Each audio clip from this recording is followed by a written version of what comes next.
Welcome back to my channel Chem Tube by Vinay sir. तो आज हम लोग डिस्कस करने वाले हैं सॉलिड स्टेट के प्रीवियस ईयर नीट के क्वेश्चन, और आप भी मेरे साथ ट्राई करिए कि कितने क्वेश्चन आप कर पा रहे हो। तो हम लोग नीट 2021 से लेके नीट 2012 तक जो क्वेश्चन आए हुए वो क्वेश्चन डिस्कस करने वाले हैं, ठीक है। तो चलिए देखिए, सबसे पहला जो क्वेश्चन है क्या दिया है यहाँ पर, right option for number of tetrahedral and octahedral in hexagonal primitive unit cell are. तो यहाँ पे थोड़ा सा मिसिंग है क्वेश्चन में, एंड यहाँ से ऑक्टाहेड्रल वाइड भी आपको बताना है, ठीक है। तो tetrahedral void and octahedral wide hexagonal में कितने होंगे, ठीक है।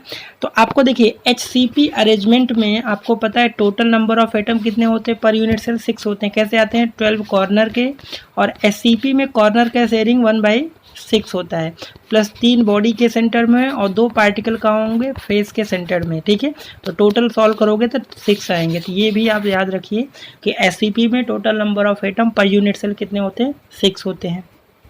तो अगर किसी यूनिट सेल में 6 हैं, तो अगर मैं पूछूं ऑक्टाहेड्रल वाइड कितना होगा, तो वो इसी के बराबर होगा, और टेट्राहेड्रल वाइड जो होगा इसी का जस्ट डबल होगा, तो 12 हो जाएगा, ठीक है।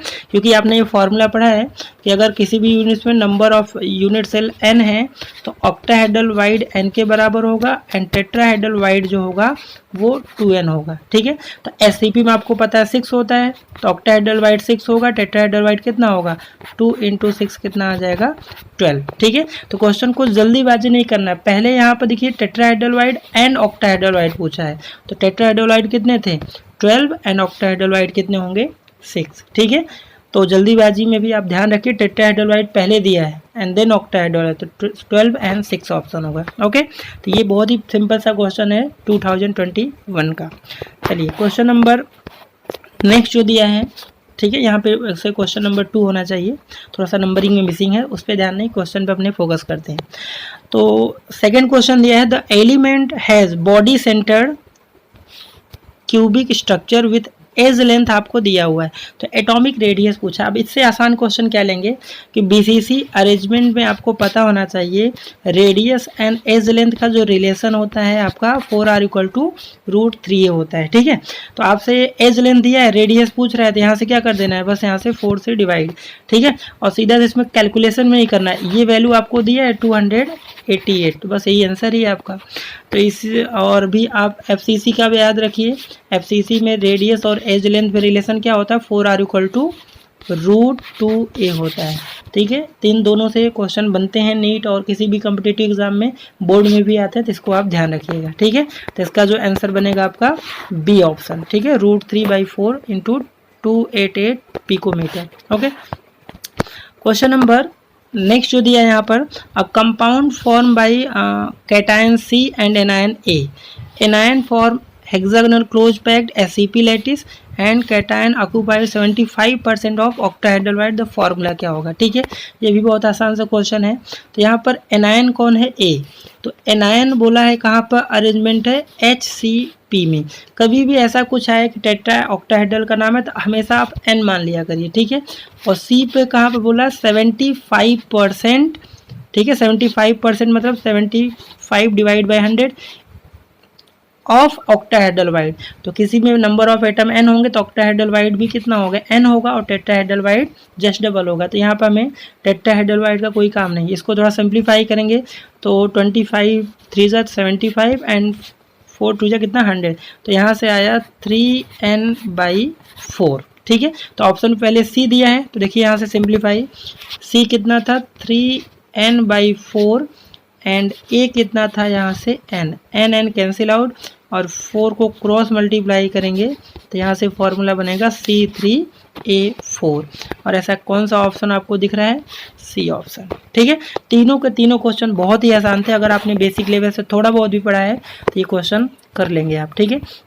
देखिए ये क्वेश्चन अच्छा क्वेश्चन है, रिलेशन वाले भी क्वेश्चन नीट में 1-2 केमिस्ट्री में आपको मिल ही जाएंगे, ठीक है, किसी भी चैप्टर से। तो ये सॉलिड स्टेट से देखिए रिलेशन वाला क्वेश्चन है। क्वेश्चन पे पहले पढ़ते हैं, the iron exhibit BCC structure at room temperature above 900 degree Celsius is transform to FCC structure, the ratio of density of iron at room temperature to that of at 900 degree Celsius, assume molar mass and atomic radius of iron remain same with constant temperature, ठीक है। तो radius का formula जो होता है वो simple सा आपने सॉलिड स्टेट में पढ़ा होगा, ठीक है। Rank of atom into molar mass, और ए क्यूब इनटू क्या होता है, एवोगैड्रो नंबर। तो मोलर मास सेम है, ये तो कैंसिल आउट, ये भी सेम ही होगा, तो सारा खेल यहीं का है, ठीक है। तो अगर मैं रिलेशन की बात करूं तो रेशियो पूछा है डेंसिटी ऑफ बीसीसी और divide by density of FCC, ठीक है। वैल्यू पुट अप करते हैं, तो बीसीसी में जो नंबर ऑफ जेट की वैल्यू होती है 2 होगा, इनटू यहाँ से m divide by A cube into Avogadro number, ठीक है। अभी वैल्यू नहीं पुट करना, जो भी कैंसिल आउट होगा पहले उसको। अब ये तो हो गया बीसीसी के। एफसीसी की बात करें तो एफसीसी में number of atom 4 into molar mass divide by A cube into यहाँ से Na, तो ये सेम है, तो यहाँ से ये तो कैंसिल आउट होगा। तो देखिए ये बचा है और यहाँ से ये बचा है, ठीक है। तो इसी को मैं आगे सिंप्लीफाई करता हूँ, ठीक है। ध्यान से देखिएगा, 2 डिवाइड बाई यहाँ से ए क्यूब और total divide by 4 divide by यहाँ से ए क्यूब। अब आपको एक चीज़ पता होगा कि बीसीसी में रिलेशन होता है रेडियस एज लेंथ का 4r इक्वल टू √3 तो ए की वैल्यू मैं निकालूंगा तो क्या आएगा 4r बाई √3। इसी तरह से एफसीसी के अगर हम यहाँ रिलेशन निकालें तो ए इक्वल टू आएगा 4r बाई √2, ठीक है। ये एज लेंथ और रेडियस का रिलेशन है। तो बस यहाँ पर ए में हम दोनों का, यहाँ बीसीसी का और यहाँ एफसीसी का वैल्यू पुटअप करेंगे। तो देखिए यहाँ पर क्या होगा, 2 डिवाइड बाई यहाँ से आएगा 4r बाई यहाँ से √3 और इसका क्यूब, ठीक है। और टोटल डिवाइड बाई क्या होगा 4 डिवाइड बाई यहाँ पे भी होगा 4 और बाई √2 इसका क्यूब, ठीक है। अब देखिए 4r क्यूब इसमें भी है इसमें आया, तो ये चीज़ तो यहाँ से कैंसिल आउट हो जाएगा, है ना। ये भी 4 सॉरी ये नहीं, ये 4r क्यूब कैंसिल हो। इसको थोड़ा सा सिंप्लीफाई आप करिएगा तो यहाँ से देखिए बचेगा 2 डिवाइड बाई 3√3, ये ऊपर वाला हुआ ये वाला पूरा, क्योंकि 4r क्यूब यहाँ है तो दोनों कैंसिल आउट हो जाएंगे। और डिवाइड बाई ये वाला 4 जो बचा है 4 डिवाइड बाई यहाँ से आएगा 2√2। अब इसको यहाँ से हमने कैंसिल कर लिया, है ना। अब यहाँ से देखिए क्या होगा, यहाँ से हमने ये कैंसिल कर लिया, तो इसको पूरा आप सिंप्लीफाई करोगे तो यहाँ से जो आंसर बनेगा फाइनली ये ऊपर हो जाएगा √3 डिवाइड बाई 4√2, 3√3 डिवाइड बाई 4√2। तो इसको आप मैंने कॉन्सेप्ट बता दिया, अब सिंप्लीफाई करेंगे तो आंसर आपका बी ऑप्शन हो जाएगा। ओके, नेक्स्ट जो क्वेश्चन है 4th, यहाँ पे देखिए ये बोला है विच इज इनकरेक्ट स्टेटमेंट, कौन सा इनकरेक्ट है ये अपने को बताना है। तो पहला दिया देखिए density of decreasing in case of crystal with short की डिफेक्ट, बिल्कुल सही है, हमें इनकरेक्ट स्टेटमेंट ध्यान रखना है, ठीक है। तो ये तो करेक्ट है। बी बोला है NaCl is insulated, silicon is semiconductor, silicon is semiconductor, silver is a conductor, quartz is a piezoelectric crystal, ठीक है।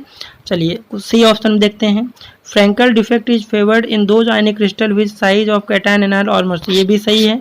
एंड लास्ट ये नॉन स्टेकियोमेट्रिक है। देखिए 3 आपको अच्छे से पता है, चौथा ये बी वाला नहीं है, तो यहाँ पर ये क्या होगा, ये गलत स्टेटमेंट है। ओके,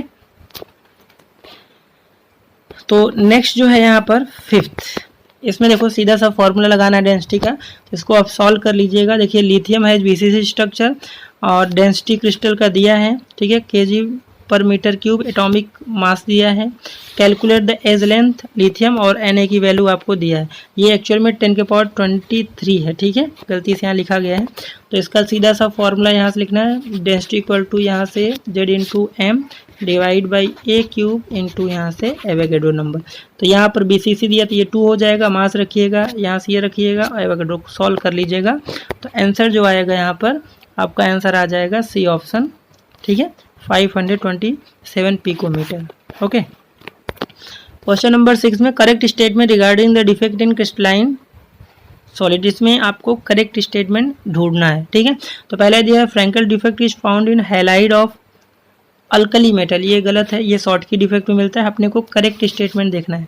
बी में दिया है Schottky defect has no effect on density of crystal, ठीक है, तो ये भी गलत है। नेक्स्ट दिया है छठा Frenkel defect decrease the density of crystal, ये भी गलत है। Frenkel defect is dislocation defect, ठीक है, ये आपका सही है, ठीक है। तो यहाँ पर आपका डी ऑप्शन करेक्ट होगा छठे का, ठीक है, इसका डी ऑप्शन है। चलिए आगे बढ़ते हैं। क्वेश्चन नंबर 7, इसमें क्या दिया है, if A is a length of side of cube the distance between body centre atom and one corner. देखिए बीसीसी अरेंजमेंट जो होता है उसमें जो बॉडी डायगोनल होता है एडी, आपने डायग्राम डेरिवेशन पढ़ा होगा पैकिंग एफिशिएंसी का, तो एडी ये जो बॉडी डायगोनल का लेंथ होता है वो होता है √3a। ठीक है, डेरिवेशन किए होंगे तो पता होगा। और बॉडी सेंटर यही होता है यहाँ पर, बॉडी का सेंटर है, तो इसका जो डिस्टेंस होगा, ये कॉर्नर वाले पार्टिकल्स होते हैं अपोजिट कॉर्नर के, तो इनका डिस्टेंस क्या होगा, √3a/2 हो जाएगा, जस्ट हाफ हो जाएगा बॉडी डायगोनल का लेंथ। तो इसका जो आंसर बनेगा आपका सी ऑप्शन √3a/2।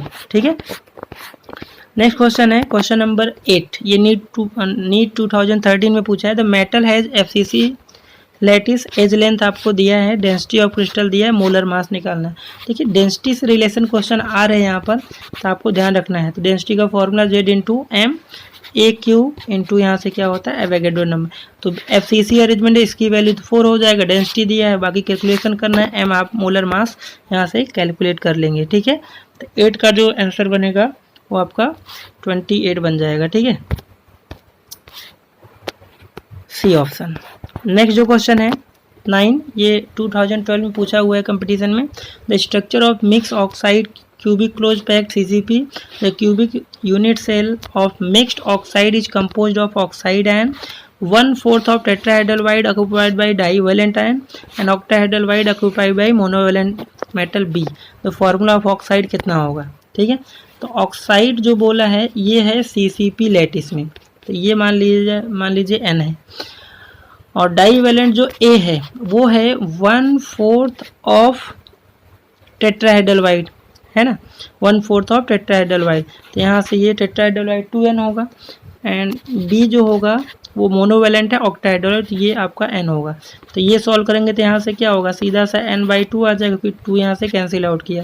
ठीक है, तो पहले A दिया है, तो A यहाँ से होगा देखो N/2, B यहाँ से N होगा, और ऑक्सीजन भी N होगा, N सब कैंसिल आउट, क्रॉस मल्टीप्लाई करेंगे तो आएगा A/B2O2। ठीक है, और ऐसा ऑप्शन कौन सा दिया है, ऐसा ऑप्शन आपको बी में दिया होगा। ठीक है, तो ये हमने नीट के क्वेश्चन डिस्कस किए, और आपने देखा बहुत ही आसान से क्वेश्चन है। अगर आपने बेसिक लेवल से थोड़ा बहुत भी पढ़ा है और वर्कशीट आपने प्रैक्टिस किया है तो आप आसानी से क्वेश्चन कर लेंगे। ठीक है, और अगर आप चैनल पर नए हैं तो चैनल को लाइक शेयर सब्सक्राइब ज़रूर करें। ठीक है, आप चाहे मेडिकल के स्टूडेंट हो या फिर जेई के या फिर इंजीनियरिंग के स्टूडेंट हो, आप ये क्वेश्चन ज़रूर करिए, क्योंकि जेई नीट का लेवल लगभग सेम होता है। ठीक है, चलिए मिलते हैं हम लोग नेक्स्ट लेक्चर में। Thank you.